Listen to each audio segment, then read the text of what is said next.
What's good, YouTube? It's Kevin here. Welcome back to the YouTube channel, and today on the Sunday review I will be reviewing the Adidas 4D Consortium runner.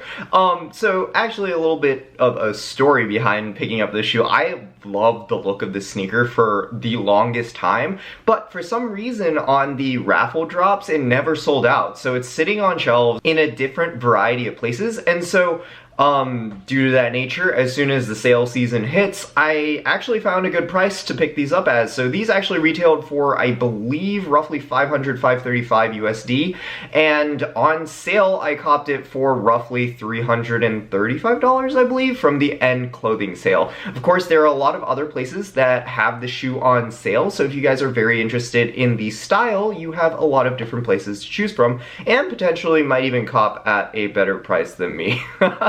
Anyways, that's a little bit of me rambling, but if you guys are interested in checking out the shoe with me, let's go see it.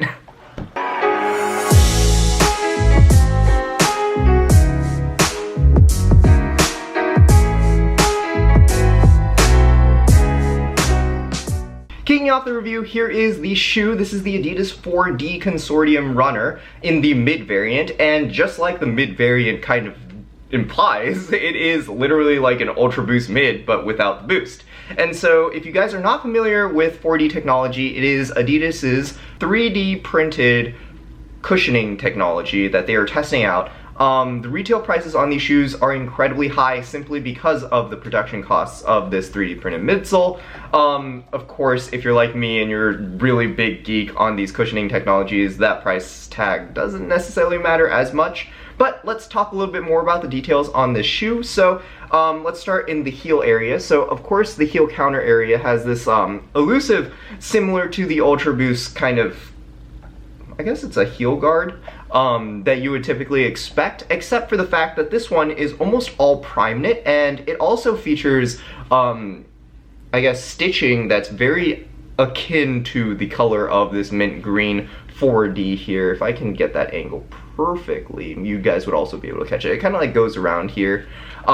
It is incredibly durable. Like, this part of the shoe, incredibly hard, incredibly durable, but it is contrasted first with this kind of pillowy cushion material, and it really is like an incredible cushion, followed by this incredibly stretchy sock liner. Like, I absolutely love this design. More support for your heel, and like general flexibility and breathability for the ankle area. That's the absolute perfect combination in my opinion. So let's scoot on up the shoe. So you have your standard Adidas 3-stripe branding over here. It's shown that way on the other shoe as well. And moving up front, continuing this like all-piece upper prime knit construction, you have a lot of perforation holes here. You can actually see the color of your sock as you put in the shoe, in case if you guys are wondering, through these little holes. Of course, they added reinforcement for the toe in case if your toe protrudes outwards, just to protect against, you know, maybe ripping the shoe prime knit. But this upper area, after you put on the shoe, actually seems incredibly thin. That's one of my gripes of the shoe, because I don't think I'd be able to wear this as successfully into the winters, especially since I live in Illinois, which is like a super, super cold place. But anyways, let's scoot on up. So here you have these grayish mint laces. If you don't like them, they come with white laces to substitute as well. And of course you have kind of this tag here to substitute a tongue with the Adidas Consortium logo and a mint green little, I guess it's like a buckle, pin, circle thing. It also has Consortium written on it as well. Of course, featuring the bottoms of the shoe, you have this Continental outsole, or like bottom, and there are no holes contrary to the Adidas Ultra Boost variant of the Continental bottoms. Of course, if you flip on in, there are actually no insoles to the shoe as well. You can see there's a thin lining of, I don't know what it is, I believe it's nylon, that separates the actual 4D from your foot. So you actually do feel the 4D with every step on the shoe, and it's nice. It's like an added bit of breathability that you really didn't know that you liked until you actually put it on. Of course, I wish that they gave us the insoles, just like a choice of having insoles at least, because there are some days where I would just have just a normal insole stride, and I think that's the only gripe I have with this shoe. Moving on to sizing on the shoe, I think that there are a lot of different ways that you can approach sizing. Contrary to the normal Adidas, oh, we make tight shoes kind of belief, they seem to have you know, revolutionized and made sizing on the shoe a lot easier for you guys. So if you have a true to size, I would suggest going to that size on this shoe. And so for me, my true to size is US 7. I went US 7. It is a literally perfect fit.